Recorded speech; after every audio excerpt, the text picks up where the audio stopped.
তুমি যাবে? তুমি কোথায় যাবে মা? কেন, তুই যেখানে যাবি সেখানে যাব, নিবি না আমারে? নেওয়া না নেওয়া প্রশ্ন পরে আসছে। তুমি নিজের এই ভরা সংসার ছেড়ে কোথায় যাবে? আর তাছাড়া আমি কখন কোথায় থাকি তা তো কোনো ঠিক নেই। সংসার তো অনেক করলুম রে বিহারি, সংসার থেকে এখন মন উঠে গেছে রে। চল দুদিন একটু শান্তিতে থাকি। মা, এমন কথা বলো না। তুমি এ বাড়ি ছেড়ে চলে গেলে এ বাড়ি ভেসে যাবে। তুমি এ বাড়ি কর্ত্রী। আরে না, মেজ বউ তো রইলো, বৌমা তো রইলো, তারা সংসারটা দেখবে। এবার চল দেখি। আরে আরে সবাই তো জেগে যাবে। বিহারি, আমি যখন মনস্থির করেছি যাবো তখন যাবই। চল চল দেখি, চল আয় আয় চল আয়।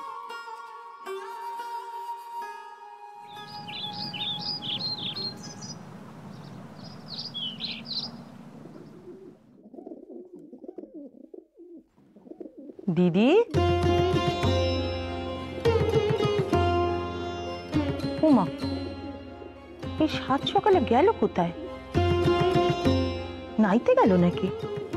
না, দিদি তো কখনো এমনটা করে না।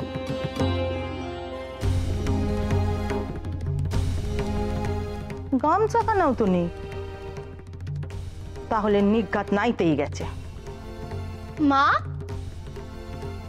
ও মা, মাসি, মাকে দেখেছো? ওনার বাতের ব্যথাখানা কি কমেছে? কাল রাতে যে মালিশের তেলখানা লাগিয়ে দিলুম তাতে কি ওনার কোনো কাজ হয়েছে? সে কথাখানা আমি কাকে জিজ্ঞেস করবো চুনি? সকালে চোখ খুলতেই তো দেখি দিদি ঘরে নেই, কিন্তু এই সাত সকালে কোথায় গেল বল দেখি? ও মা, সে কি কথা গো? আমি তো ওনাকে নিচেও দেখলুম নে। কোথায় গেল তাহলে মাসি? তাহলে নিঘাত ওই নাইতেই গেছে। কি সর্বনেশে কথা! ও মাসি, মা তো আমার কাছে গরম জলখানাও চাইলেন নে। দেখেছো কাণ্ড? তাহলে ওই শীতল জলগুলি গায়ে ঢালছেন। মাসি, এখন যে আবার ওনার বাতের ব্যথাখানা বাড়বে। উফ, মা যে কি করেন না, কারো কথা যদি একটু শুনে। শুধু কি বাতের ব্যথা শুনি, এই কদিন আগে অমন হাঁপের টান উঠলো, হাঁপড়ের মতো বুকটা ওটা নামা করছিল। এক রাজ্যের ওষুধ আর জড়িবুটি গিলে তবে গে ঠিক হলো। আজকাল এমন ছেলে মানুষই করে মাঝে মাঝে।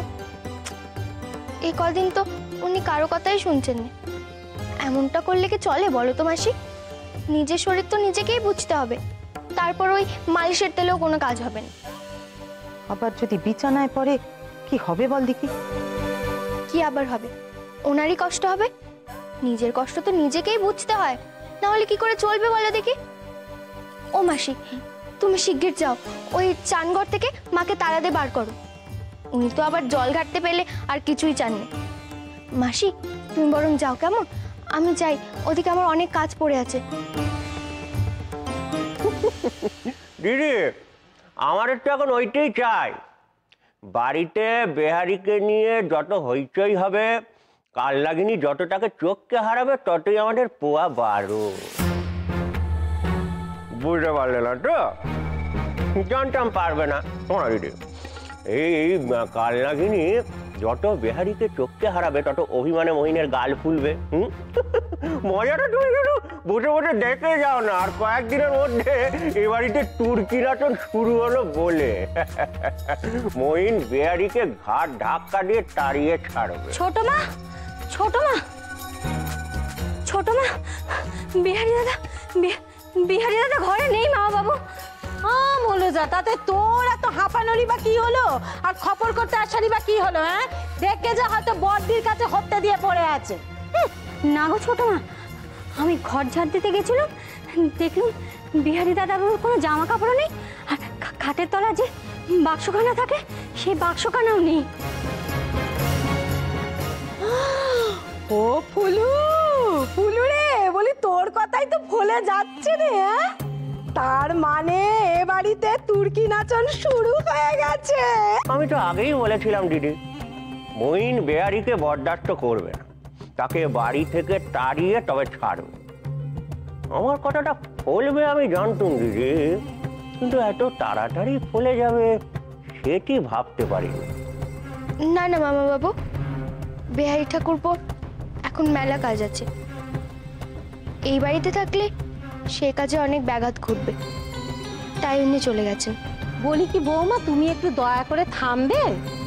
একটা কথা না মাথায় রেখো যে শাক দিয়ে কখনো মাছ ঢাকা যায় না। বেহারিকে নিয়ে যে কার গায়ে এত ফসকা পড়ছে সে কি আমরা জানি না ভেবেছো? কার হুকুমে বেহারি এ বাড়ি থেকে বিদায় হয়েছে, কেন হয়েছে, এসব কিছু না আমরা স্পষ্ট করে জানি। কি ফুলু, তাই বলি কি তুমি ওই ভালো মানুষই করে না নিজের স্বামীর দোষ ঢাকতে এসো। শুনি দিদি, দিদি চান ঘরেও নেই।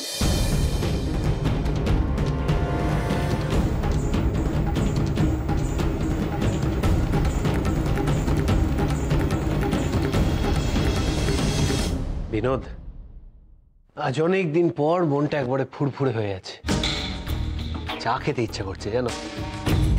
আপনার মন কেন ফুরফুরে তা আমি বেশ ভালো করেই জানি মহেন্দ্রবাবু। চা খেতে ইচ্ছে করছে যখন, তখন তো নিজের বউকে গিয়ে বললেই পারতেন।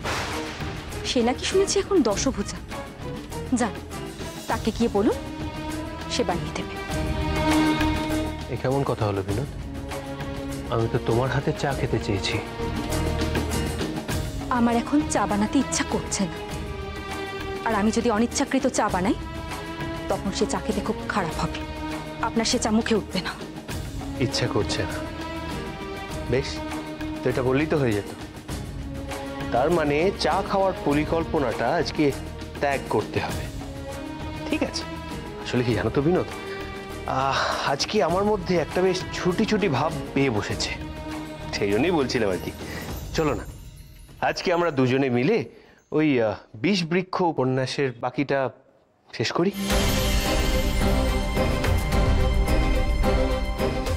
নিন, আপনি পড়ুন, আমি স্নানে যাই। কিন্তু বিনোদ, এমনটা তো কথা ছিল না। তুমি পড়বে আর আমি শুনবো, এমনটাই তো স্থির হয়েছিল। আমার এখন বই পড়ার সময়ও নেই আর ইচ্ছেও নেই, আমাকে মাফ করুন। বেশ, ঠিক আছে, তাহলে আজকে বই পড়াটাও মুলতবি রইল। কি করি এখন, কি করি, কোথায় খুঁজি? কাউকে না বলে কই কোথায় চলে গেল দিদি? কারোর সাথে তো কথা কাটাকাটিও হয়নি। বলি এ ব্যাপারখানা কি হচ্ছে আমি তো কিছুই বুঝতে পারছি না। বলি এ বাড়ি থেকে একে একে সব ভোজবাজির মতো উদা হয়ে যাচ্ছে দেখছি। একটু আগে খেমি এসে বললে যে বেহারিকে নাকি পাওয়া যাচ্ছে না, তার ঘরে বাক্স প্যাট্রা অব্দি নেই। এখন আবার তুমি এসে বলছো সকাল থেকে বড়দিকেও দেখছো নে। কি ব্যাপার বলো দেখি, এ মানুষগুলো যাচ্ছে কোথায় বাড়ির থেকে? কি রে ফুলু, কি বলছিস ছোট? বিহারিকে পাওয়া যাচ্ছে না মানে? না মেজমা, বিহারি দাদাবাবুর জিনিসপত্রও কিচ্ছু নেই। কি বলছিস কি খেমি?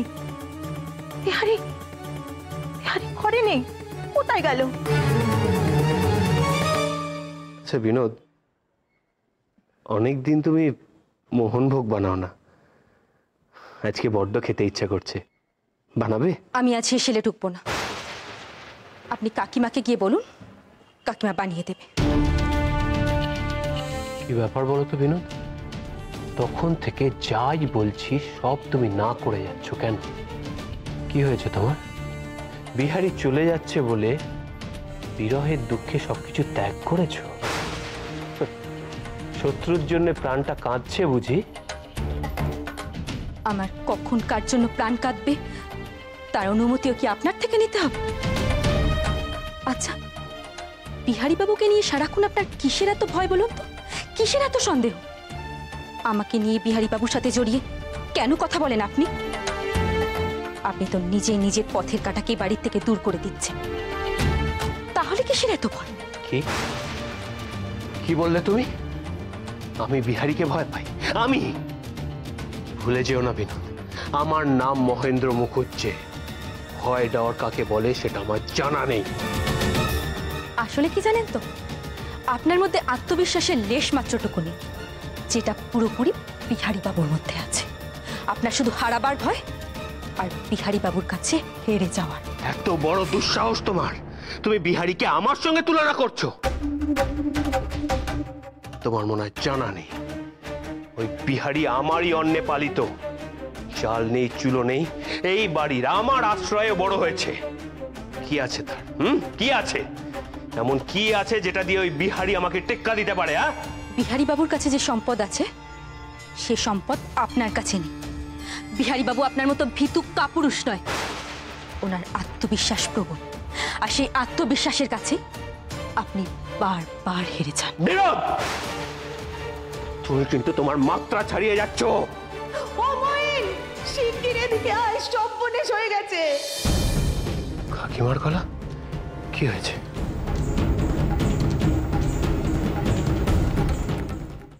ভগবান, কোথায় গেল ছেলেটা? কাউকে না বলে কই কোথায় চলে গেল? কার উপর রাগ করে চলে গেল? কারো উপরে রাগ করেননি মাসি। বেহারি ঠাকুরপো দেশের জন্য মেলা কাজ আছে, আর এই বাড়িতে থেকে সে কাজগুলো করা সম্ভব নয়, তাই উনি চলে গেছেন। না চুনি, বেহারি যে দেশের কাজ করে সে তো আমরা সবাই জানি। আমরা কেউ তাকে বাধাও দিইনি। কি এমন হলো যে বেহারি না বলে কই চলে গেল? আমাকে বলে গেছেন মাসি, তোমরা মনে দুঃখ পাবে, তাই তোমাদের জানাতে মানা করে গেছেন। না চুনি, আমার কেমন যেন একটা খটকা লাগছে। বেহারি কি নিজের ইচ্ছে বাড়ি ছেড়েছে, নাকি কেউ ওকে যেতে বাধ্য করেছে? তো সে তার পেরানের বন্ধু মইনকে ডেকে জিজ্ঞেস করলেই তো মিটে যায়। দিদি, পেরানের বন্ধু কি এখন আর পেরানের আছে?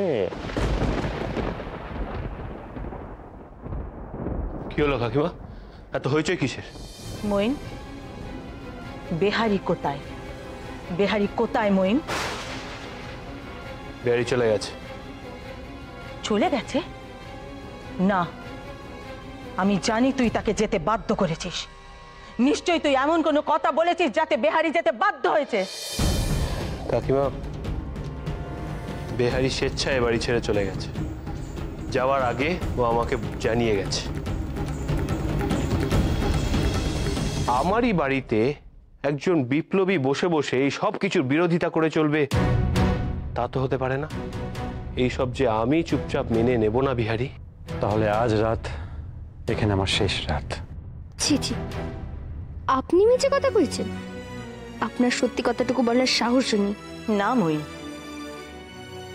বেহারি নিজের ইচ্ছে এ বাড়ি ছেড়ে চলে গেছে এ আমি বিশ্বাস করি না।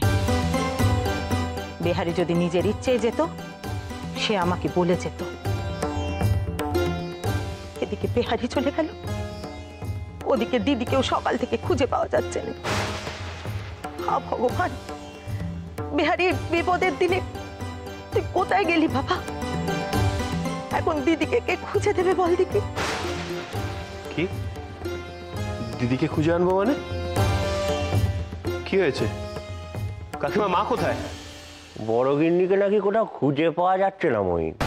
আমার কি মনে হয় জানিস পুলু, বড়দি না ওই বেহারি ছোলার সঙ্গেই চলে গেছে। হ্যাঁ,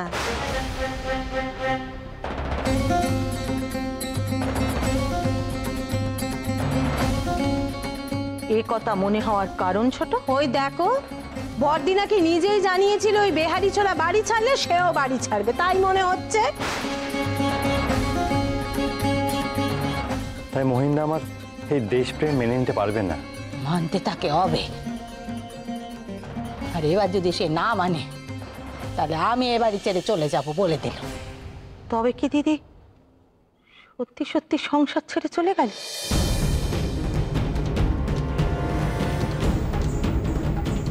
অসম্ভব, অসম্ভব। মা এমনটা করতেই পারে না।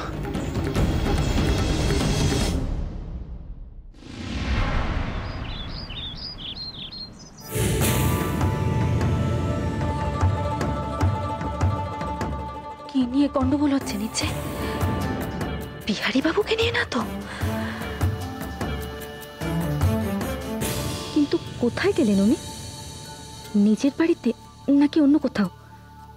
কাউকে এভাবে না বলে ঠিকানা না দিয়ে চলে গেলেন? না না, আশালতা নিশ্চয়ই সব জানে। বিহারী বাবু কখন গেছেন, কোথায় গেছেন, সব খবর পালি জানে। একবার কি গিয়ে জিজ্ঞেস করবো পালিকে?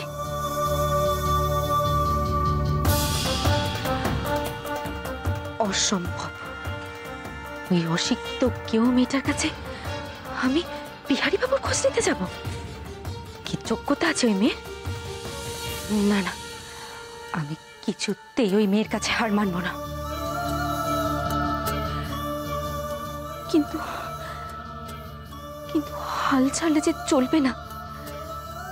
আমাকে এমন কিছু একটা করতে হবে যাতে বিহারী বাবু এ বাড়িতে ফিরতে বাধ্য হন।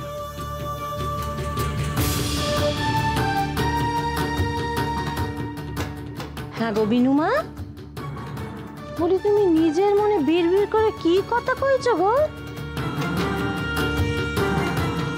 ও মা, কিছু বলছো না যে? বলি নিচে কত হইচই হচ্ছে সে খবর তুমি রাখো? হ্যাঁ জানো তুমি? তুমি গেলে না যে? তুমি জানো নে ওই বেহারি হতভাগা বুয়েছ, সে তো কাউকে কিছু না বলে বাক্স প্যাটটা গুছিয়ে এ বাড়ি থেকে বিদায় নিয়েছে। আমি জানি। জানো? বাহ, তাহলে নিশ্চয়ই আরো একটা খবর তুমি জানো। কি? হ্যাঁ, আরেকটা খবর? কি আরেকটা খবর? বলি বর্দি গো বর্দি, তিনিও বেহারির সাথে এ সংসার থেকে বিদায় নিয়েছেন। কি? কি বলছেন ছোট কাকিমা? কি মুশকিল আমি তো বুঝতে পারছি না। একটা জল জ্যান্ত মানুষ তোমাদের সামনে দিয়ে চলে গেল বাড়ি ছেড়ে, আর তোমরা কেউ টেরও পেলে না। আমি কি করে জানবো দাদাবাবু? আমি তো ঘুম থেকে উঠেই দেখলাম যে সদর দরজা খোলা। আমি ভাবলাম কাকাবাবু কিংবা মামাবাবু কেউ হাঁটতে বেরিয়েছেন। দাঁড়াও দাঁড়াও দাঁড়াও ওয়েন, এইবার পুরো বিষয়টা আমার কাছে পরিষ্কার হয়ে যাচ্ছে। ওই বেহারি ছোড়াই বড় গিন্নির কানে মন্তর দিয়ে তাকে সঙ্গে করে নিয়ে গেছে। বিহারি বিহারি বিহারি অসহ্য একবারে। সত্যি এটা তামাশা না করে বেটা বাড়ি ছাড়লো না। চিরটা কাল ওর এটাই স্বভাব, ওই মেয়ে মানুষের আঁচল ধরা। এখনো সে তাই করলো। আমি নিশ্চিত মায়ের কাছে গিয়ে ইনিয়ে বিনিয়ে ওর যত রকম অসুবিধার কথা জানিয়েছে, আর মাও গলে গিয়ে ওর সঙ্গ নিয়েছে। খবরদার নয়, বেহারি সম্বন্ধে আর একটা বাজে কথা মুখে আনবি না। বেহারিকে তুই কতটুকু চিনিস মইন? আমি চিনি, তোর থেকে অনেক বেশি চিনি। যতই অসুবিধে হোক, বেহারি মুখ ফুটে তোর নিজের অসুবিধের কথা কখনো বলবে না। দিদি কেন সংসার ছেড়ে গেছে সে কথা আমি খুব ভালো করে জানি মইন। এই বয়সে সংসারে কত অনাচার সহ্য হয় বল? দিদির সহ্যের বাঁধ ভেঙে গেছিল, তাই দিদি এই বাড়ি ছেড়ে চলে গেছে। খবরদার বলে দিচ্ছি তোকে, বেহারিকে এর মধ্যে টানবি না তুই। ওই এক দোষ তোমাদের। চিরটা কাল তোমরা এই এক জিনিস করে এসেছো। বিহারির কোনো দোষই তোমরা দেখতে পাও না। বিহারি যতই অন্যায় করুক না কেন, তোমরা ওকে নিয়ে তাও মাতামাতি করো।